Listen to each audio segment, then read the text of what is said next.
Class 10th lesson number 12 electricity lesson पहले ही करवा चुका हूँ बच्चों में। आपको इसकी वीडियो देखना हो तो देख सकते हैं जाके हमारे चैनल पर। आज हम डिस्कस करने वाले हैं इसके MCQs के बारे में। तो स्टार्ट करते हैं वीडियो को। और यदि इस चैनल पर अगर आप नए हो तो उसको सब्सक्राइब करें, जिससे आने वाले सारे वीडियोज़ आपको मिलते रहेंगे। ठीक है, तो MCQ स्टार्ट करते हैं बच्चों। एक्सरसाइज में कुछ क्वेश्चन गिवन है, वो देख लीजिए। A piece of wire of resistance R is cut into 5 equal part. अगर 5 इक्वल पार्ट में इसको बांट दिया जाए, these parts are then connected in parallel. अगर पैरेलल में कनेक्ट कर दें, if the equivalent resistance is R then the ratio of R to R dash is what. तो R से R डैश का रेशियो क्या होगा बच्चों? इसका आंसर है 25 होगा। कैसे होगा ये समझिए बात को, क्योंकि ये क्वेश्चन और भी तरीके से पूछ सकते हैं। मान लो उन्होंने 5 पार्ट की जगह 4 पार्ट कर दिया तो आप क्या करोगे? ठीक है ना। तो इस प्रकार के क्वेश्चन को करने के लिए बहुत सिंपल सा रूल है बच्चों। और रूल को क्या कहते हैं अपन लोग, हमने पढ़ रखा है। अगर R लेंथ का टोटल वायर है, उसके 5 टुकड़े करें तो हर एक वायर का रेजिस्टेंस कितना होगा? R/5 होगा। कितना होगा? R/5। अब अगर R/5 के 5 टुकड़ों को अगर हम किस में जोड़ रहे हैं? पैरेलल में जोड़ रहे हैं, तो उनका फाइनल आंसर R डैश आ रहा है। तो पैरेलल का रूल क्या कहता है? पैरेलल का रूल कहता है 1/R डैश बराबर 1/R plus 1/R1 1/R2 plus 1/R3 R/5 आएगा। सॉरी, ये सब 5 बार होगा बच्चों। 5 टाइम 5 है, 5 सबके अपॉन में 5 है, तो 5 कहाँ जाएगा? ऊपर जाएगा बच्चों। क्या जाएगा? 5 ऊपर चला जाएगा। तो 5/R plus 5/R plus 5/R plus 5/R plus 5/R। मतलब क्या हुआ? देखो, ये मेन अपॉन है। अपॉन के अपॉन में 5 है, तो ये 5 अपॉन से ऊपर जाएगा, यहाँ से ऊपर जाएगा, यहाँ से ऊपर जाएगा, यहाँ से ऊपर जाएगा। तो ये 5/R 5/R 5/R ऐसे करके। जब सबके अपॉन में R R R है तो एक ही R रहेगा और ऊपर ये सब जुड़ जाएंगे। 5 10 15 20 25 25/R। ठीक है, ये है हमारा क्या? 1/R dash. अगर मुझे ये निकालना हो सिर्फ R डैश, क्या निकालना हो? सिर्फ R डैश, तो मैं क्या करूँगा? R डैश बराबर ये भी ऊपर जाएगा, तो R/ये हो जाएगा बच्चों 25। अब मुझे रेशियो करना है किसका? R डैश अपॉन R का, सॉरी R/R डैश का रेशियो करना है। तो R तो R ही है, अपॉन में R डैश की जगह भी क्या आएगा? R/25। ये अपॉन का 25 ऊपर जाएगा, ये R से R कट जाएगा, तो ऊपर बचेगा सिर्फ 25। इसलिए आंसर में हमारे क्या दिया है बच्चों? 25 गिवन है। क्लियर है? जो क्वेश्चन करने के उनको तो करके ही सॉल्व कर सकते हैं आप लोग। विच of the following terms does the not represent the electrical power. Electrical power ये रिप्रेजेंट करती है, ये करती है, ये तीनों करते हैं, सिर्फ ये नहीं करते बच्चों। तो बी आंसर इसका है। An electric bulb is rated 220 volt. कोई इलेक्ट्रिक बल्ब पर लिखा है 220 वोल्ट और 100 watt power. When it is operated 110 volt पर the power consumed will be. Power consume कितनी हो जाएगी बच्चों? पावर कंज्यूम हो जाएगी 25 वॉट। अब ये कैसे हुआ? तो इसके लिए भी फॉर्मूला है बच्चों। पावर का फॉर्मूला क्या होता है बच्चों? पावर का फॉर्मूला होता है VI होता है। एक काम करते हैं, कोई सा ही फॉर्मूला लगा लेते हैं अपन लोग। पावर हमारी है VI से कर सकते हो, या VI से ना करते हुए V² R से कर लेते हैं। V²/R एक फॉर्मूला होता है ना। चलिए, पावर दी हमको कितनी? पावर हमको निकालना है, पर पहले वाले क्वेश्चन में हमको 220 और 100 वॉट दी है। पावर 220 दी है, सॉरी पावर दी है 100 वॉट और वोल्टेज दिया है 220। अपॉन में है R, तो पहले मैं R निकाल लूँगा बच्चों, क्योंकि मुझे R नहीं पता है सर्किट का। R को यहाँ ले जाऊँगा, R बराबर क्या हो जाएगा? 48400 हो जाएगा। 48400 और 100 कहाँ आ जाएगा? अपॉन में जाएगा। 20 से 20 कट जाएंगे। रेजिस्टेंस कितना हो गया? 484। फिर उसने बोला हमको, फिर उन्होंने क्या बोला कि अगर मैं वोल्टेज सिर्फ 110 दूँ 110, तब पावर कितनी बचेगी? तब फॉर्मूला क्या बनेगा बच्चों, तब पावर का फॉर्मूला वही बनेगा v²/r। अब v बराबर क्या रखूँगा 110 का स्क्वायर, v 110 110 का स्क्वायर अपॉन में r कितना है 484 है। कैंसिलिंग करते हैं 11 1 जा मतलब ये 11 से जाएगा 10 बार और ये 11 से कितनी बार चला जाएगा 11 4 जा और 11 4 जा, बिल्कुल सही। फिर 11 से किया तो 11 10 जा 11 4 जा 2 2 जा 2 5 जा 2 1 जा 2 5 जा 5 5 जा 25। आंसर क्या आया बच्चों 25 वॉट। तो ये फॉर्मूला भी हमने करके देख लिया, तो आंसर 25 वॉट आ गया। चलिए कुछ क्वेश्चन क्लियर हुए हमारे। अब हम देखते हैं आगे चल के ऑब्जेक्टिव क्वेश्चंस को, है ना। ऑब्जेक्टिव क्वेश्चंस हमारे यहाँ से स्टार्ट हो रहे हैं। The unit of resistance, resistance की यूनिट क्या होती है बच्चों ohm. SI unit of electric current ampere. SI unit of electric power watt. The unit of potential difference is volt. The measuring instrument of potential difference, potential difference को measure करते हैं volt metre से बच्चों। किससे major करते हैं volt metre से। The measuring instrument of electric current, electric current को अमीटर से नापा जाता है बच्चों। Electrical resistivity of a given metallic wire depends upon, length पर करती है, थिकनेस पर करती है, नेचर ऑफ मटेरियल पर भी करती है, इट्स शेप, बच्चों देखा जाए शेप पर तो नहीं करती है, लेंथ पर करती है। रेजिस्टिविटी लेंथ पर भी करती है बच्चों, सिर्फ लेंथ पर ही करती है, ये मान लो। ठीक है, तो यहाँ आंसर क्या लिखोगे इसका लेंथ ही लिखोगे। ठीक है, and thickness, shape, nature of material बच्चों इसकी लेंथ पर करती है।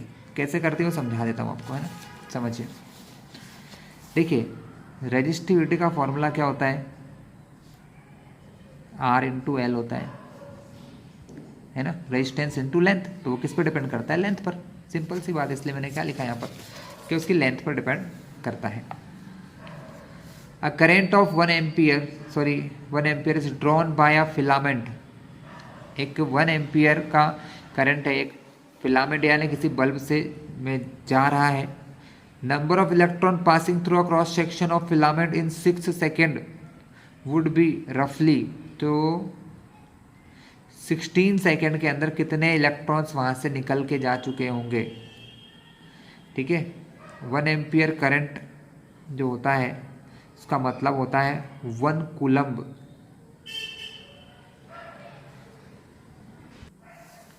जिसका आइडिया, इसका जो क्वेश्चन का आंसर होगा ना वो अराउंड होगा हमारा 10⁻20 टाइम्स। कैसे बता देता हूँ आपको। 1 एम्पियर करंट का मतलब होता है, देखो बच्चों करंट बराबर होता है charge upon time. 1 ampere current का मतलब 1 सेकेंड में 1 कूलम्ब चार्ज। 1 कूलम्ब चार्ज का मतलब होता है 6.25 इंटू 10⁻18 इलेक्ट्रॉन होते हैं। जब इतने सारे इलेक्ट्रॉन जाते हैं तो 1 एम्पियर का करंट 1 कूलम्ब का चार्ज बनता है। क्या बनता है 1 कूलम्ब का चार्ज बनता है। अब 16 सेकेंड बोला है ना, कितना बोला है 16 सेकेंड। अगर इस नंबर में 16 का मल्टीप्लाई कर दें बच्चों तो 16 5 से 80 का 0 कैरी ओवर 8, 16 2 30 प्लस 8 40, 40 का 0 कैरी ओवर 4, 16 2 96 400, 2 नंबर के बाद 0 यानी आंसर आया 100 इंटू 10⁻18। 100 को क्या कहते हैं 10⁻2 इंटू 10⁻18, पावर जुड़ जाएंगे 18 और 2 20, तो 10⁻20 इसका आंसर हो जाएगा बच्चों। क्या हो जाएगा 10⁻20। What is the maximum resistance which can be made using 5 register each of 1/5। Maximum resistance कितना बन सकता है बच्चों, इसका आंसर हो सकता है ज़्यादा से ज़्यादा 1 ओम बन सकता है। कितना बन सकता है 1 ओम। अगर उनको हम सीरीज में जोड़ दें तो 1 ओम बनेगा, बस इससे ज़्यादा नहीं बन सकता। What is the minimum resistance which can be made using 5 register each of 1/5। तो उनको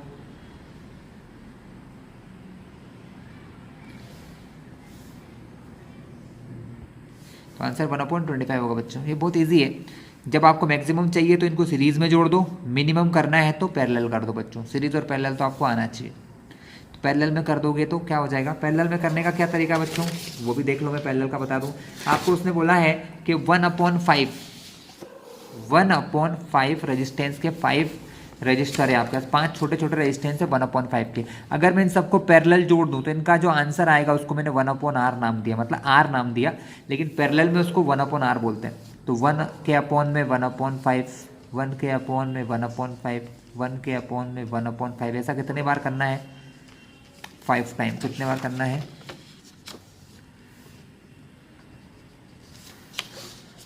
5 बार। सबके अपॉन में 5 है, ऊपर जाएगा 5, तो ये बन जाएगा 1/r बराबर 5 + 5 + 5 + 5 + 5 25। 1/r बराबर 25, तो r बराबर 1/25, ये ऊपर जाएगा 25 नीचे आएगा, सिंपल है। तो 1/25 इसका आंसर होगा।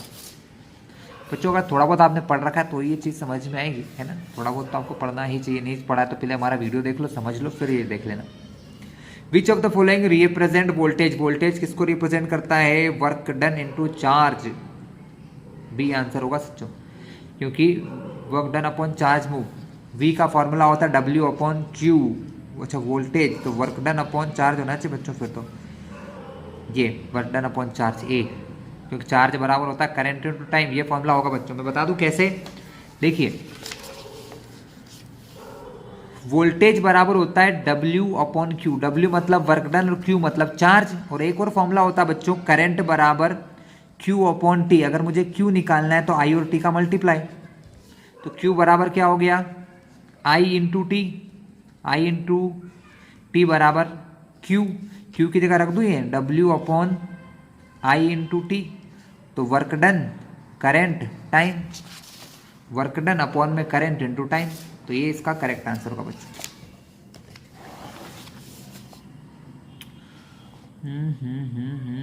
ये है हमारा question 12। A cylindrical conductor of length L, uniform area of cross section A has resistance R, जिसका रेजिस्टेंस कितना है? R है। अनादर कंडक्टर, एक और कंडक्टर है बच्चों जिसकी लेंथ 12 है, रेजिस्टेंस R है, of the same material has area of cross section. चलिए समझ लेते हैं क्या बोला उन्होंने। एक सिलेंड्रिकल कंडक्टर L लेंथ का है, area uniform cross section area A है, उसका रेजिस्टेंस R है। Another conductor of length 12 and resistance R है, उसका भी रेजिस्टेंस R ही है, सेम मेटल का है। तो एरिया ऑफ क्रॉस सेक्शन क्या हो जाएगा बच्चों? लेंथ बढ़ गई तो एरिया ऑफ क्रॉस सेक्शन कम हो जाएगा। सिंपल सी बात है, करके दिखा दें आपको। देखिए भैया यहाँ पर रेजिस्टेंस का फॉर्मूला होता है R बराबर ρL/A होता है। एक और मटेरियल है R, उसका भी रेजिस्टेंस R ही है, ये भी रो ही है। L की जगह उसका 2L आ गया है, और ये एरिया उसका पता नहीं है, उसका एरिया ही हमको निकालना है। तो उसको मैंने थोड़ी देर के लिए x मान लिया, क्योंकि दोनों का R तो बराबर है, इसलिए इस फॉर्मूले को इसके बराबर रख दूंगा मैं। तो ρL/A को बराबर रखा है इसके ρ2L/x। x मतलब उस वाले का एरिया जिसकी लेंथ 2L है। तो भाई साहब ρL कट जाएंगे, ρL, x यहाँ आ जाएगा, a यहाँ चल जाएगा, तो ये हो जाएगा 2a। एरिया कितना हो जाएगा उसका? 2a हो जाएगा। तो एरिया बच्चों 2a हो जाएगा हमारा। तो 12 का आंसर नंबर C सही है आपका, 2a। उसका एरिया भी डबल करना पड़ेगा, area of cross section. If the current I through और रजिस्टर इज इंक्रीज्ड बाय 100%, अगर करंट को 100% बढ़ा दिया जाए, assume that temperature remains unchanged, the increase in the power dissipated will be. Power कितनी इंक्रीज हो जाएगी बच्चों अगर रेजिस्टेंस को सेम रखें तो? इसका आंसर होगा बच्चों 300% इंक्रीज हो जाएगी। The resistivity does not change, resistivity जो है बदलती नहीं है। If the material is change, material change करोगे तो बदल जाएगी। द टेम्परेचर इज चेंज, बदल जाएगी। The shape of resistor is change, both the material and temperature are change. Answer C सही है। अगर उसका शेप बदल दे तो फर्क नहीं पड़ेगा। 15 इन एन इलेक्ट्रिकल सर्किट, किसी इलेक्ट्रिकल सर्किट में 2 resistor of 2 ohm 4 ohm are connected in series to a 6 volt battery, the heat dissipated by 4 ohm resistor in 5 second will be. बहुत अच्छा क्वेश्चन दिया बच्चों, करके दिखाना चाहूंगा मैं आपको क्वेश्चन, ठीक है। तो बच्चे थोड़ा सा डायग्राम बना लें, सर्किट डायग्राम इजी है, कुछ खास नहीं है इसमें। 6 वोल्ट बैटरी है, यहाँ पर 2 रेजिस्टेंस है, 4 ओम और 2 ओम, क्योंकि वो सीरीज में बोले गए बच्चों। वोल्ट बैटरी 6 वोल्ट की है। देखिए सबसे पहले हमको 2 चीज़ चाहिए होती है, करंट और रेजिस्टेंस। हमको ये नहीं पता इसमें टोटल करंट कितना फ्लो हो रहा है, तो करंट बराबर होता है भाइयों आई बराबर होता है, थोड़ा सा छोटा कर लेते हैं इसको, दिखने में दिक्कत नहीं आएगी। आई बराबर होता है V/R। टोटल वोल्टेज 6, सीरीज में है तो डायरेक्ट प्लस हो जाएंगे, सीरीज में है ना ये और ये साथ जुड़े हैं सीरीज में, 4 + 2, टोटल रेजिस्टेंस भी 6 से 6 कटा, तो 1 एम्पियर का करंट इसमें फ्लो हो रहा है। हमको उन्होंने पूछा है कि ये 4 ओम वाला जो ये रजिस्टर है ना, इसके अंदर कितनी हीट एनर्जी निकलेगी। तो हीट एनर्जी का फॉर्मूला क्या होता है बच्चों, हीट एनर्जी का फॉर्मूला होता है H = VIT। हमको चाहिए V, I और T। करंट तो पता चल गया, V नहीं पता है। V ये वाला V भाई साहब, ये वाला V तो दोनों के पास जा रहा है, इसमें से ये कितना V यूज कर रहा है, इसका V कितना है, तो भाई इसका V पता लगाने के लिए सिंपल सी बात है, V बराबर होता है IR। इसका निकाल रहे हो तो इसको नाम दे दो V1, इसको दे दो R1। तो इसका वोल्टेज कितना होगा, करंट इंटू रेजिस्टेंस, तो ये कितना वोल्ट यूज कर रहा है, V1 बराबर करंट है I, रेजिस्टेंस है 4, तो ये 4 वोल्ट यूज कर रहा है। कितना यूज कर रहा है, 4 वोल्ट बच्चों। ये कितना कर रहा है, 2 × 1 = 2 वोल्ट, दोनों को मिलाकर 6। ऐसा जिसका रेजिस्टेंस ज़्यादा वो ज़्यादा पावर खींच रहा है बच्चों, ज़्यादा वोल्टेज खींच रहा है, ठीक है। जिसका रेजिस्टेंस कम वो कम खींच रहा है। तो 4 वोल्ट इसका पोटेंशियल हो गया, करंट हो गया 1 एम्पियर, और हमको टाइम दे दिया है 5 सेकेंड में। कितने सेकेंड बोला बच्चों, 5 सेकेंड। वैल्यू रख लो, ये हो गया 4, करंट हो गया 1, ये हो गया 5, 4 × 5 = 20 जूल। 20 जूल की एनर्जी यूज कर रहा है। कहाँ है भाई साहब आंसर, C, 20 जूल हमारा। क्लियर हुआ, ठीक है। 16, एक इलेक्ट्रिक केटल है, consume 1 kilowatt of electric power. 1 kilowatt electric power उसकी है। When operated at 220 volt, 1000 watt power, 220 volt potential. A fuse wire of what rating must be used for it. इसके लिए फ्यूज वायर किस rating का use करना चाहिए। तो बच्चों इसका आंसर होगा 5 एम्पियर। कैसे, मैं समझा दूँ आपको, ध्यान से देखिए। पावर का फॉर्मूला होता है VI, पावर का फॉर्मूला होता है VI। पावर उन्होंने बोल दी 1 किलोवाट। 1 किलोवाट का मतलब होता है 1000 वाट, क्योंकि किलोवाट, किलो का मतलब बच्चों 1000 होता है, 1000। तो पावर हो गई 1000 वाट, वोल्टेज दे दिया 220, करंट हमको पता नहीं है कितना करंट चाहिए इसको, तो 220 नीचे ले आओ। 1000 वाट अपॉन 220, 0 से 0 कटा, इसको अगर मैं डिवाइड करूं तो ये हो जाएगा 50/11। 2 से किया 50 बार, 2 से 11, 11 चौक 44, 6 लगभग बच्चों 4.55 समथिंग करंट तो इसको चाहिए। 4.5 एम्पियर, तो 4.5 एम्पियर तो चाहिए ही चाहिए। इसका मतलब क्या हुआ कि भाई 4 एम्पियर तो कुछ नहीं करेगा, 1 भी नहीं। उससे बड़ा करंट है वही फ्यूज़ तोड़ेगा ना। फ्यूज़ वो होना चाहिए जिसको ज़्यादा करंट, तो यहाँ पर अगर 5 एम्पियर का करंट आ जाए तो टूट जाना चाहिए, क्योंकि ज़्यादा करंट इसके काम का नहीं है, कम तो चल जाएगा। तो यहाँ पर 5 एम्पियर इसका आंसर होगा, क्योंकि 4.5 तक तो वो झेल सकती है, आराम से झेल सकती है, वो तो उसकी खुद की रेटिंग है 4.5। अब 4.5 से कम का तो कोई मतलब ही नहीं है, उससे ज़्यादा ही होना चाहिए, इसलिए 5 एम्पियर का फ्यूज़ यहाँ पर हम लगाएंगे। In an electrical circuit, 3 incandescent bulb ABC of rating 40, 60, 100 वाट। ये 40 वाट का, वाट का, 60 वाट, 100 वाट का 3 बल्ब जुड़े हुए हैं parallelly. Which of the following is likely to happen regarding their brightness? Brightness of all the bulb will be the same. Brightness of bulb A will be maximum, brightness of bulb B will be maximum, brightness of bulb C will be maximum. तो brightness of bulb B will be more than bulb A. B की power ज़्यादा है तो वो उसकी brightness A से ज़्यादा होगी। एक तो ये आंसर सही है, इसके अलावा कोई और आंसर। C की B से कम नहीं हो सकती, गलत है ये। A की सबसे ज़्यादा नहीं हो सकती है, सबकी भी सेम नहीं हो सकती, इसलिए आंसर सी ही करेक्ट है कि बी जो है बीच वाला जिसकी 60 वॉट पावर है उसकी 40 वॉट पावर वाले से ज़्यादा ब्राइटनेस होगी, बिल्कुल सही। यूनिट ऑफ इलेक्ट्रिक पावर में ऑल्सो भी एक्सप्रेस, इलेक्ट्रिकल पावर की जो यूनिट होती है उसको क्या कह सकते हैं? इलेक्ट्रिकल पावर की यूनिट को वोल्ट एम्पियर भी कह सकते हैं बच्चों। चलिए आगे देखते हैं। Pure water is the conductor of electricity, bad conductor. Pure water bad conductor होता है, जब उसमें थोड़ा एसिड मिलाते हैं तो वो अच्छा कंडक्टर बन जाता है। 1 horse power is equal to 746 watt. The resistance of conducting wire is directly proportional to length, length से डायरेक्टली प्रोपोर्शनल होता है। The resistance of conducting wire is dash to inversely proportional to its area of cross section, ये लिखा है inversely proportional. There is dash of the shape, no effect of shape and size of conducting wire upon its resistivity. Specific resistance का कोई effect नहीं होता है इसके shape size का। ऐसा unit of electric potential is volt. क्या होती है बच्चों? वोल्ट होती है। Match the column. Unit of electric energy, electrical energy की यूनिट होती है kWh, kilowatt hour. Electric power की होती है वॉट। वॉट के अलावा और क्या हो सकती है बच्चों? तो इसका आंसर है, अच्छा वॉट दिया है ना, किलो वॉट लिखा है, सॉरी किलो वॉट, ये सही है।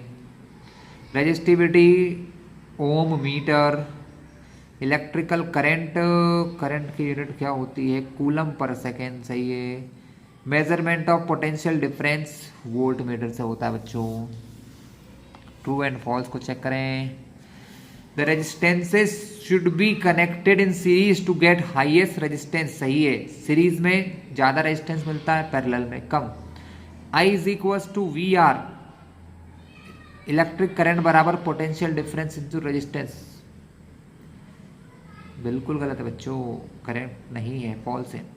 The resistance should be connected in parallel to get maximum resistance, wrong, sorry minimum है ना, हाँ सही है, मिनिमम का सही है, मैक्सिमम के लिए रॉन्ग होता है, सॉरी मिनिमम है ना, कम रेजिस्टेंस है, बिल्कुल सही। मुझे मैक्सिमम समझ में आया बच्चों, sorry. Horse power is the unit of electrical energy, not, electrical power की होती है। Ohm discovered the relation between potential difference across the end of conductor and the electrical current passing through it, बिल्कुल Simon Ohm ने किया था। Right the relation between potential difference, potential difference electrical current और resistance में रिलेशन क्या है? V बराबर आई आर है बच्चों, सभी को पता है, V बराबर I into R. Write the formula for resistance equivalent. 3 resistance connect है सीरीज में, अगर सीरीज में जुड़ेंगे तो R1 R2 R3 बराबर होगा 1 RS के। अगर पैरेलल में है तो 1 upon RP is equal to 1 upon R1 plus 1 upon R2 plus 1 upon R3। What is the relation between the charge and electric current? Electric current और चार्ज में क्या रिलेशन है? इलेक्ट्रिक करंट बराबर, फॉर्मूला ये है, करंट बराबर charge upon time, charge upon time. What is the amount of electric charge upon an electron? एक electron पर कितना चार्ज होता है? -1.6 इंटू 10⁻⁻19 का कूलम। और right the unit of electric charge, electric charge की यूनिट है बच्चों कूलम, ओके। कुछ और क्वेश्चन है बच्चों, उन्हें भी देखेंगे ध्यान से हम लोग। सो नेक्स्ट पार्ट हमारा ये है, the SI unit of electrical power. Electrical power की एसआई यूनिट होती है watt. Safety fuse in domestic electrical devices is made up of substance whose melting point is low, resistance is more. Both melting point and resistance should be less.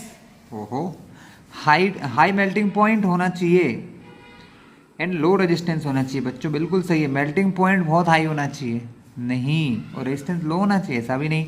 तो क्या होना चाहिए बच्चों? Melting point low, resistance more.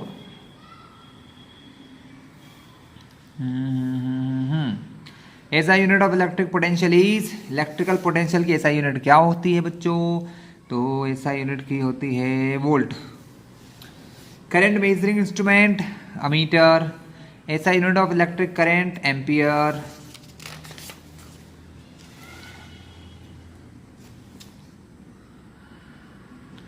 Potential difference measured by volt meter. SI unit of electrical resistance electrical resistance की SI unit होती है बच्चों ओम।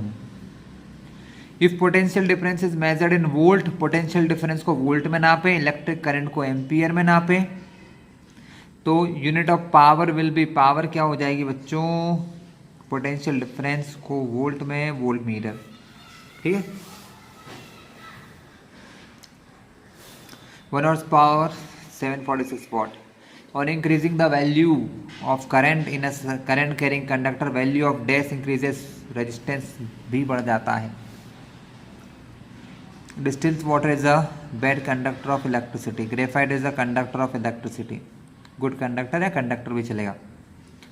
The resistance of an ideal ammeter, ideal ammeter का resistance होता है 0।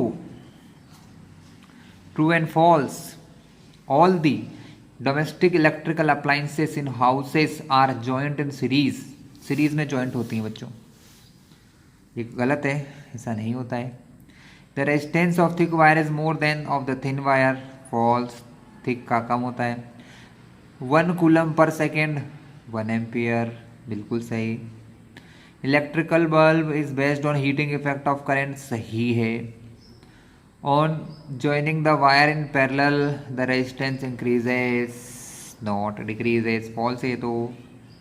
The resistance of metallic conductor increases with increase in temperature, बिल्कुल सही है, true है ये।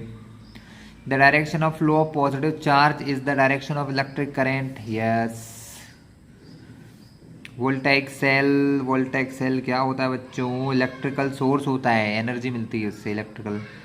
इलेक्ट्रिक आयरन थर्मल इफेक्ट पर चलता है कि unit of current, thermal effect पर चलता है बच्चों, है ना। स्पेसिफिक रेजिस्टेंस होता है ओम मीटर, एम्पियर से हमने यूनिट ऑफ करंट है, पोटेंशियल डिफरेंस को वोल्ट में नापते हैं। 1 वर्ड आंसर है यहाँ पर। By which instrument is the electric current measured in circuit, ammeter से नापते हैं बच्चों। In which equipment is sulfuric acid used in the form of electrolyte, voltaic cell में। Name the device which is used to prevent electrical circuit, fuse होता है। Prevent मतलब कोई shock से बचाने के लिए, मतलब कोई झटके से बचाने के लिए, आपकी अप्लाइंसेस ख़राब ना हो इसलिए फ्यूज़ होता है। Name the device which is use to prevent the SI unit of specific resistance, specific resistance को रजिस्टिविटी भी कहते हैं, इसका आंसर ओम इंटू मीटर होता है, ohm meter. Right the international unit of electrical power, watt. Name the scientist who gave law of electrolysis, Faraday sir, Faraday sir ने दिया था इलेक्ट्रोलाइसिस के law, Faraday sir. Kilowatt hour is the unit of energy, या electrical energy भी कह सकते हो, but energy के लिए भी चल सकता है। What is the function of MnO2 in dry cell, oxidation करने का, ऑक्सीडाइजिंग एजेंट कह सकते हो। What is the EMF of dry cell, 1.5 volt होता है। Write the unit of electric charge, coulomb. तो बच्चों ये वीडियो यहाँ पर हम फिनिश करते हैं। आई होप आपको समझ आया होगा, और अगर नहीं आए तो पहले वीडियोस को थोड़ा पढ़ लें बच्चों, अगर लेसन्स आपको आएंगे तो ये चीज़ें तुम्हें समझ में आएंगी, नहीं तो तुम्हें रटना पड़ेगा। ठीक है, तो ऑल द बेस्ट, एग्ज़ाम दें अच्छे से आप लोग।